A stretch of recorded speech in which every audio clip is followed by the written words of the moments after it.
It's the crux of all questions from Jazz fans. And it's the lead question in today's edition of Ask LOJ. It's next on Locked on Jazz. Bum bum bum bum bum bum bum bum bum bum bum bum bum pow.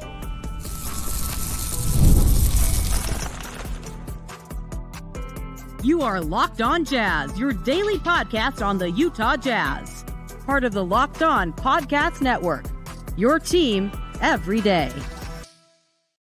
How are you? I am David Locke, radio voice of the Utah Jazz, Jazz NBA insider. It's an Ask LOJ Friday edition of Locked on Jazz, which means you're sending in the questions. We'll get to the crux of all Jazz conversations in a long, extended question.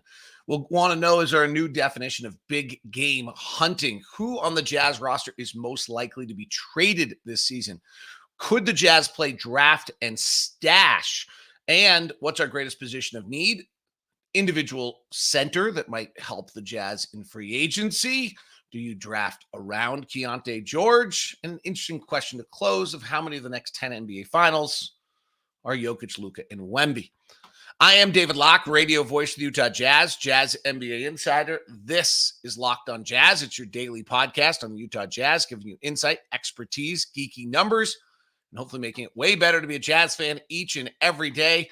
Today's show is brought to you by Prize Picks, the easiest and most exciting way to play daily fantasy sports. Go to prizepicks.com/LockedOnNBA. Use the code all lowercase LockedOnNBA for your first deposit match up to $100.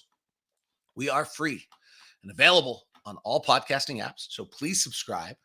And if you want to watch on video, you can do so on YouTube. Please follow and hit the bell button. So do both so that you can grab it as video or you can grab it and get it all times. Thank you very much. Subscribe to Locked On. And thank you for being an everyday. All right. Corey Winter sent me a thread, a long thread.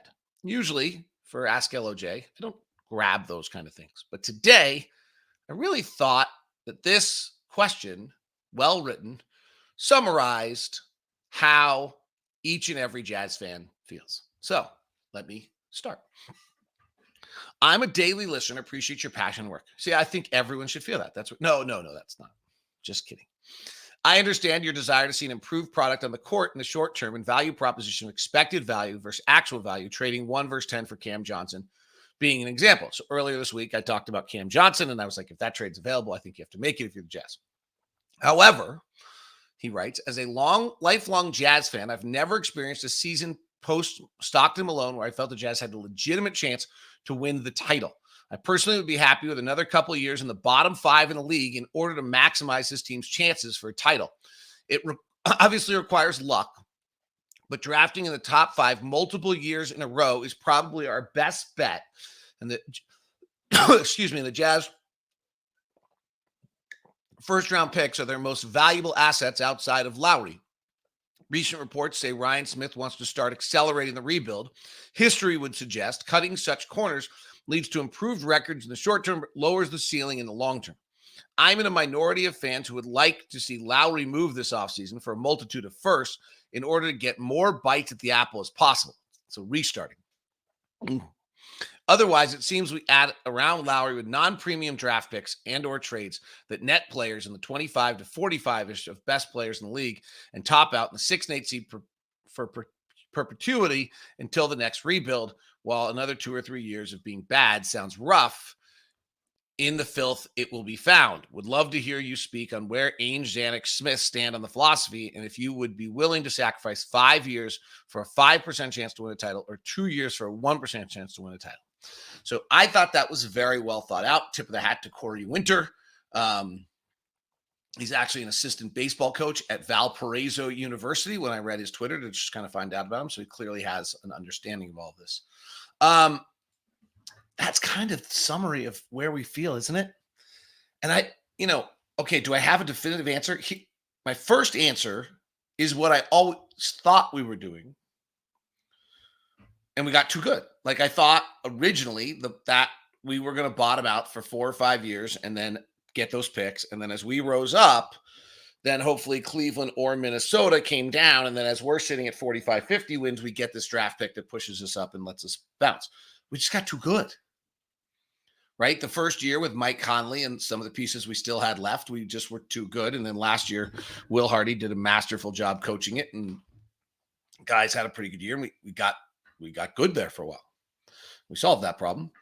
And so the question is now, do you really bottom it out? That's a hard one, I think, for a lot of Jazz fans to follow. I think it's a hard one for Ryan Smith to follow. On the other end, like, Danny Ainge isn't lost on the fact that Jaylen Brown and Jason Tatum are top 3 picks of the NBA draft, and that's why they're in the team he partially built is in the NBA Finals. And no one should be lost that Luka is the 3rd pick of a draft, one of the worst butchered drafts in the history of the NBA, and Dallas was fortunate to be there, but they were there. I mean, it took a lot. It took Phoenix drafting DeAndre Ayton, Sacramento drafting Marvin Bagley, and Atlanta being willing to trade for Trae Young instead. Like, took 3 teams making moves that cost front office people their jobs. The other issue is, like, Detroit has kind of done what we're saying and isn't there. And so that's what I think is, there is an argument about building in the middle. You've got to get one of those guys. There's just no question. But there is some argument of trying to build in the middle. Detroit's really scary to me. Detroit, when I look at Detroit, and I'm now picking one example, but Detroit has won 20, 20, 23, 17, and 14 games the last 5 years. Now, they're a little different. They started their rebuild from scratch without any draft picks and any pieces, and that's where it's not a fair analogy because we came with all these pieces. But with that said, they've done that, and I don't know what they have for it. Cade Cunningham's okay. I like Jaden Ivey. I'd love it if they want to go draft Reed Shepherd and want to trade us Jaden Ivey. I'm in. But I'm not sure. I don't know that I think that Detroit's any closer today. I don't know that I don't think Detroit's winning 22 games again next year. So the bottoming out sounds okay because we talk about the bottoming out as though it's bottoming out and then it's rising up. But we never talk about the bottoming out and then bottoming out and bottoming out and bottoming out and bottoming out. Like, that's the really scary one. The Indiana Pacers find a way to go trade for Tyrese Halliburton. And, they went from 45 to about 500 in a shortened season to 25 to 35 to 47. We'll see where they go now. That was pretty quick. I think that's what we're trying to do. That's a similar model. It's a great question. The question at the end was, would I rather take 5 years of pain for a 5% chance to win a championship? I'm the wrong one to ask. Because unlike Danny and Ryan and Justin, who are obsessed with a championship, if I'm totally honest, just being honest, I'm not. I love the season, the entertainment, the journey, the people.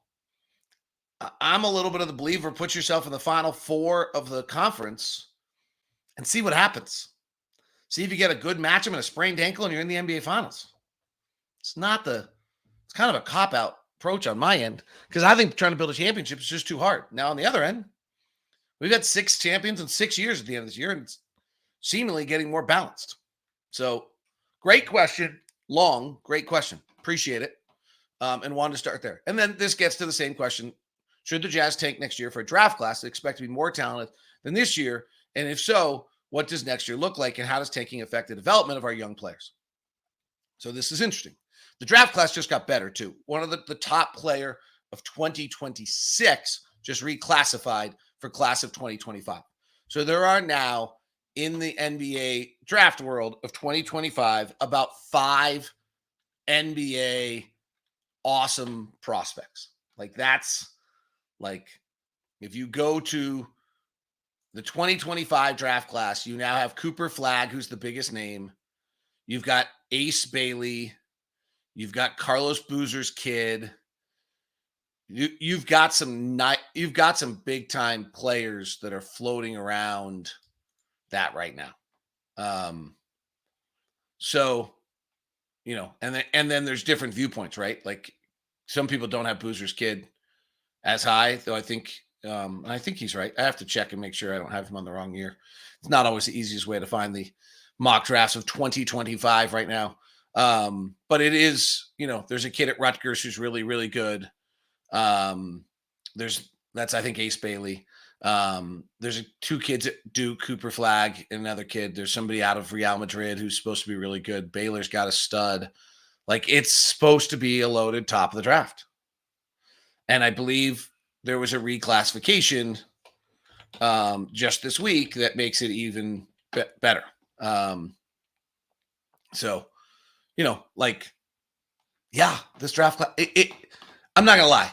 Sitting where we sit right now, watching the NBA Finals and seeing where the rest of the West is lined up and where we are and trying to write the script for how we go get big game hunting in the offseason, I'm having a hard time seeing it.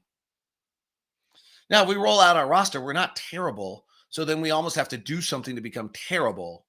But it is easier for me right now to envision us as one of the 5 worst teams in the NBA than one of the 15 best. Just the way the landscape is. What does it do to our young players?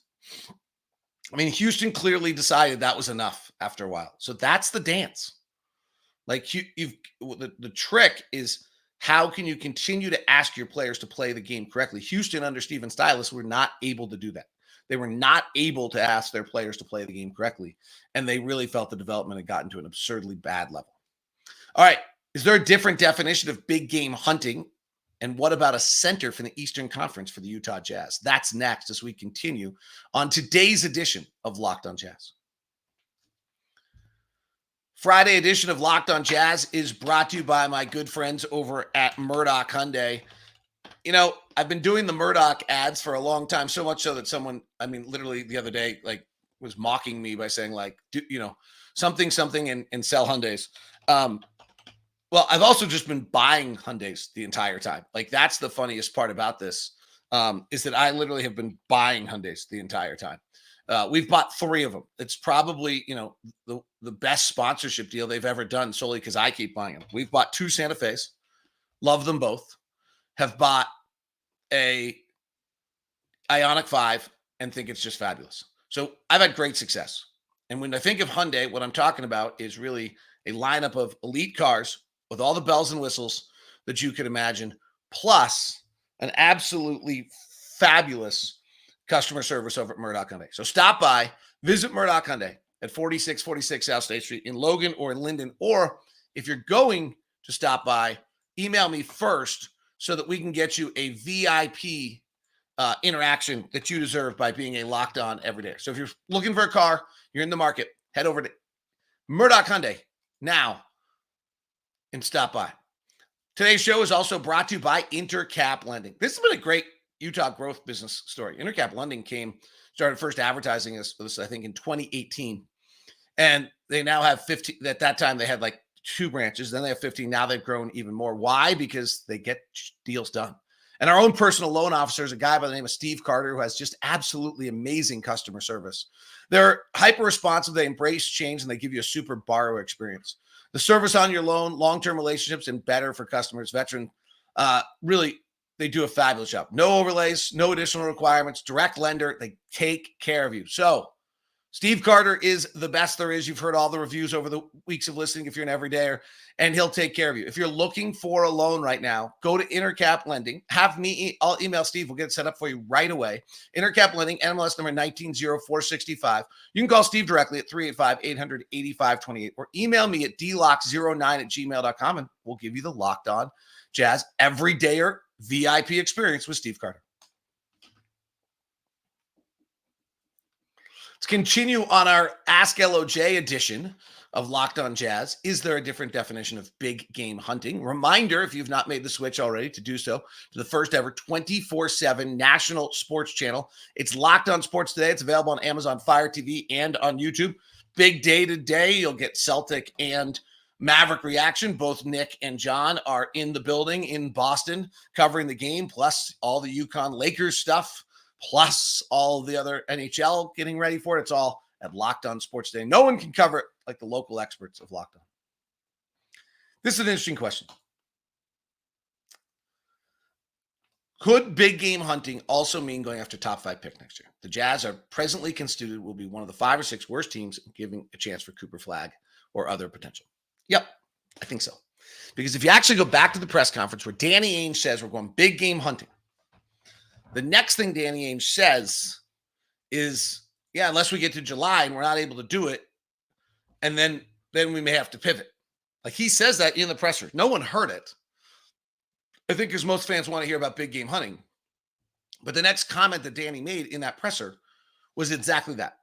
Was the comment that, hey, and if we don't get anything done and we're in July, then maybe we have to pivot. And that's Danny's kind of mantra.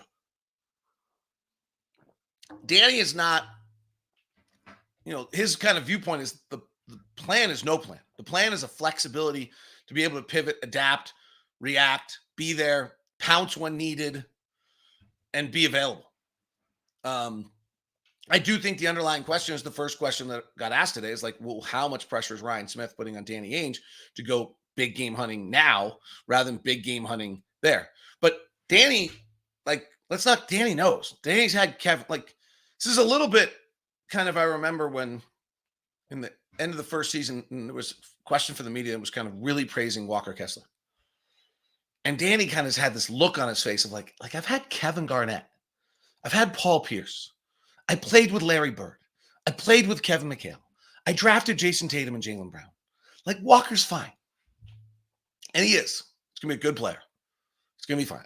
I'm so unworried about Walker's second year in the NBA. But Walker's not in that sentence. And that sentence is what wins. And Danny knows that. So yeah, could we go big game hunting, going for a top 5 pick? Absolutely. Here's a question that I absolutely hate more than anything in the world. And when I first got it, I dismissed it and decided that I was not going to answer it. And then I decided that's a cop-out, that my job is to actually probably to answer these questions for you. I don't like them because I know the guys and I don't like the concept of who is most likely to be traded. Here's what's interesting about who's most likely to be traded by the Jazz. I do not think Lowry is likely to be traded. So let's establish that. So then we get into, I almost think there's only 3 players that could be traded. And I'm not. And so when you're asking me, are they going to be traded? I'm not saying that. You've asked me who's most likely. And here's my point on this. If the Jazz are going to make a trade, they are going to be bringing back somebody of significance that becomes available. I would assume that they're bringing back someone of significant salary who either someone's in financial trouble and needs off that contract, or the Jazz have gone big game hunting or whatever. And therefore, there's really only 3 players that are most likely to get traded. And that's John Collins, Colin Sexton, and Jordan Clarkson, because they're the only ones that are making more than $5 million. The tricky, fun, hard thing about trading in the NBA is that you actually have to have enough salary to trade guys. I'm not saying that I think John Collins, Colin Sexton, and Jordan Clarkson are going to be traded, but if the question is who's most likely, you can trade Taylor Hendricks, Keontae George, Walker Kessler, Omer Yurtseven, Brice Sensabaugh, Darius Baisley, Kenny Lofton, or Jason Preston, who's on a 2-way. And the grand total of all of those guys together, and I'm not even sure Omer's situation of whether he can be traded right now, but regardless, it all adds up to $17 million or $18 million or 19, somewhere in that range. Of all those players I just gave you, they add up to 21 million, right in that range. So yeah, they could get tossed in. The only reason you're trading any of those is because the Jazz gave up on them and they decided to move on to a better product. They did that with Ochai. The Jazz clearly decided they didn't think that Ochai had a better future than the guys they had on the roster, and they traded to get another pick for him. That was clearly the decision. So they clearly still believe in Brice. They believe in Walker. They believe in Keontae. They believe in Taylor. They're very young. Why wouldn't you? Darius Baisley is an interesting prospect to have, and he's making $2.4 million. Why would you trade him? So on most likely to be traded, we've got 3 choices. I don't think Lowry's being traded. And the only 3 choices are John, Colin, and Jordan, not because of anything that they're doing, but solely because they're making 26, 18, and 15, 14, $15 million a year. And those are the players and the salaries that could be put together to actually go acquire a player. They're also the 3 established players who could help a team win right now. The Jazz have a lot of picks over the next few years. What are the odds that they could use a pick this year on a draft and stash player? What are your thoughts in general on draft and stash? It was a very in vogue thing in the mid 90s. And then it's kind of gone, I think. I think the money that the players are making by being on the NBA roster are now so big that they come. The G League is so valuable that they come. And so I don't think that draft and stash really exists anymore other than maybe in the second round. But a first round draft pick, that kind of guaranteed money, they're coming. I don't think you're going to find many draft and stash guys anymore. So we'll see. The Jazz have that Gabriella kid that they got in the backside of that trade who actually just had a pretty good Euro camp in the backside of one of those trades. That's a little bit of a draft and stash right now. But it is a fading concept. What, in your opinion, not option, is the Jazz greatest position of need? Here's what the greatest thing about Lowry is. He's our best player, and he can play any of 3 positions. And then from there, I don't really think we have a top 50 player in the NBA yet. And we don't have many that are top 100. I think John Collins probably established himself as a top 100, and Colin Sexton did as well. But neither of them are so good that you're not going to acquire talent at their position, which leads to our next question. But so my answer is just talent, which now leads to our next question. Do you think Isaiah Hartenstein from the Knicks would be a good free agent signing for us if we were trying to win next season, given the Knicks are restricted and what they can pay him? Yes. I'm a huge Isaiah Hartenstein fan for lots of reasons. 1, he's good. 2, he plays his ass off. 3, he's versatile. He's an unrestricted free agent, by the way. And he is under, there are some restrictions as the question asker is asking on what the Knicks can do. Yes, I love Isaiah Hartenstein. I do think you probably have to move John Collins if you get Isaiah Hartenstein, or else you're pretty crowded with Taylor Hendricks there also. I'm assuming Taylor Hendricks needs to play this year, right? I mean, that's a funny thing for us. The only thing I'm back to what's our position of need? I'm assuming that Taylor Hendricks and Keontae George need to play next year. But I also know that Will Hardy just simply fundamentally does not believe in giving away minutes. And so they better be good enough to get their minutes. Like the turnovers from Keontae and the level of has to decrease and the level of focus has to increase. And then Taylor just has to continue to improve.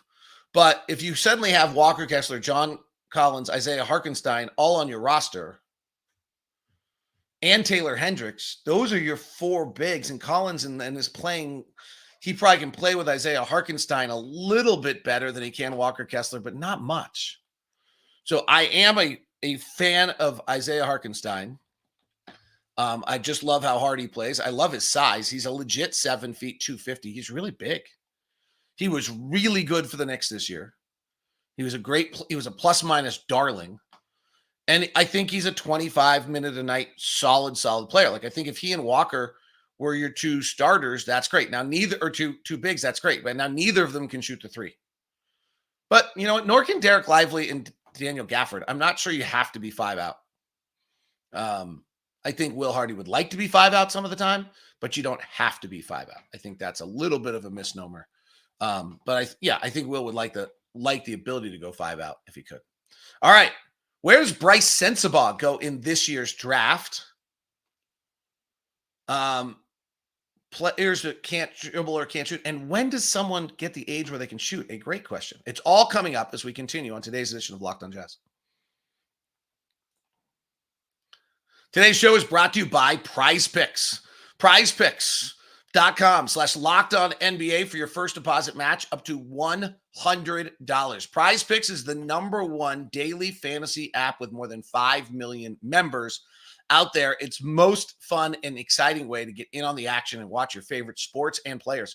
You pick more or less on 2 or more player stats for a shot to win 100 times your cash. That's right. With Prize Picks, you can turn $10 to $1,000 in a single game watching your favorite sports this summer. You can make a Prize Picks lineup in as little as 60 seconds. You need to pick more or less on 2 to 6 player stat projection and lock it in. If you're looking for promotions, Prize Picks has got you covered every week, from lower select players sales projections on Tuesdays with increasing your chances of getting a win to getting entry fees back if you're losing lineup on Fridays. It's all a great deal of fun. It's why there's 5 million people doing it now. So go to prizepicks.com/LockedOnNBA for your first deposit match up to $100. Download the app and use the code LockedOnNBA for your first deposit match up to $100.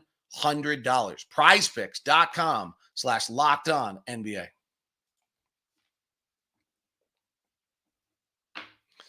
Let's continue with your great questions. I love these shows because you guys do a great job of kind of getting me to where we need to be. In the middle of the playoffs, why would anyone consider drafting a player who can't shoot or play defense? These guys get played off the floor in every game. Yep. Derek Jones is staying on the floor a little bit. Obviously, last night was a whitewash. And I told you coming in, I thought the key stat for us to watch in all of the games was how many open threes both teams got and what they shot. And that, in my opinion, was going to dictate the series. So let's see, by the way, let's take a check of that just so that I can back up what I said and see if it was actually turned out to be true or not. Let me see, shot dashboard. That's not what I want. Where's what I want? Shooting? Nope. Tracking? Why can't I find what I want? I wasn't planning on doing that. Well, I shouldn't be doing something I wasn't planning on doing. That's very bad of me right here. Wow, that's really weird. I'm convinced that the NBA has changed their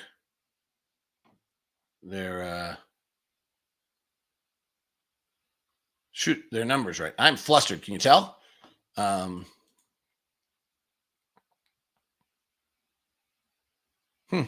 right. I'll have to see if I can find that later.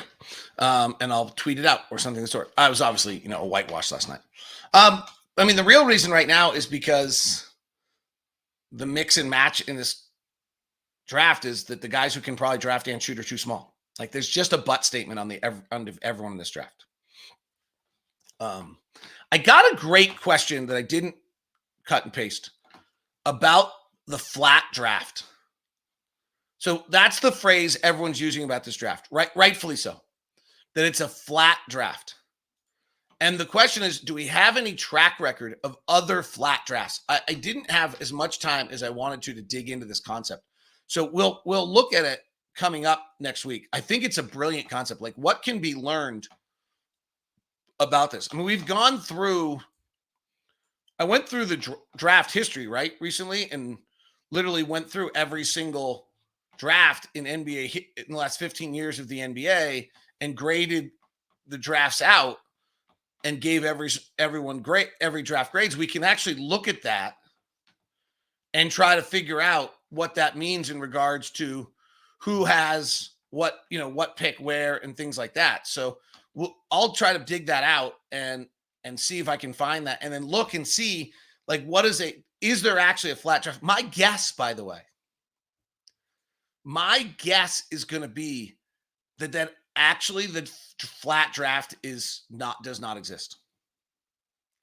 So my guess on this is that when we look back at past NBA drafts, what we're going to see is that every draft generally is as top heavy as every other NBA draft, just not as successful, if that makes sense. So you'd have to look at, I'll do it. I'll break up each draft based on where their picks are. And, I have how many, what everyone is top 10 versus, and that draft was broken up the 10s, the top 10 players, the 20, the 50 players, and then where they sit. And if there's a flat draft, it would mean that, you're having more success, more rotation players, or equal amount as goes. Frankly, the 2020 draft is probably as good an example as a flat draft as we've had, recently. And the reason I say that is because Desmond Bane and Jaden McDaniels and those guys, I think, were all late in that draft and very successful. And so that 2020 draft is probably as good an example. You started off with Anthony Edwards, but then, it's pretty flat. It's probably pretty flat. The 5 last guys are Jaden McDaniels and Desmond Bane are just as good as LaMelo Ball, Patrick Williams, and Isaac Okoro, and Onyeka Okongwu, and Killian Hayes, and Obi Toppin, and Denny Avila. But it had Anthony Edwards at the top, so nobody would call it a flat draft. But my general guess is, it's a great question, is that there just aren't actually as many flat drafts as you'd think. All right. Where would Brice Sensabaugh go in this year's draft? Super interesting question. So the knee injury kept Brice Sensabaugh from having kind of a big draft day. Remember that.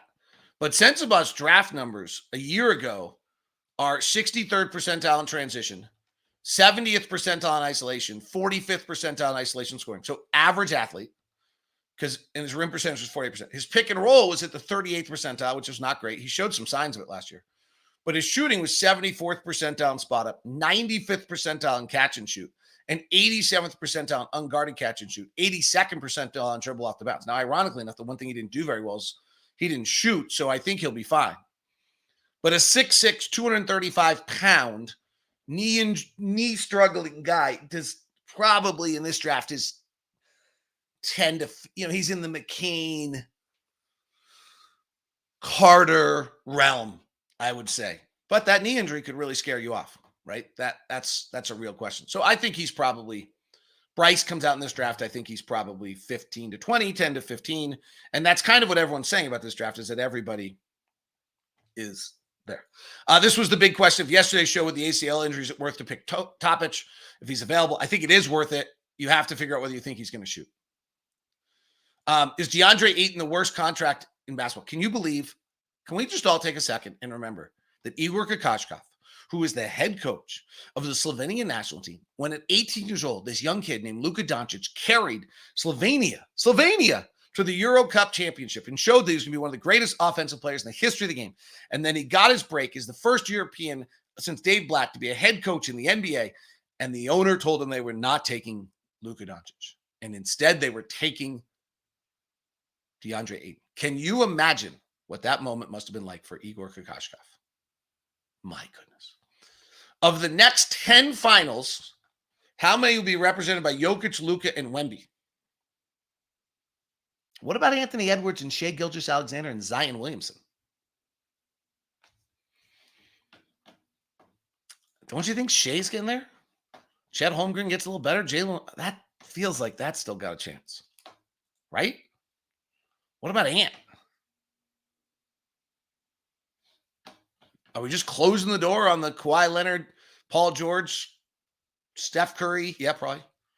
LeBron James, Kevin Durant, Bradley Beals of the world? Are we just closing that door?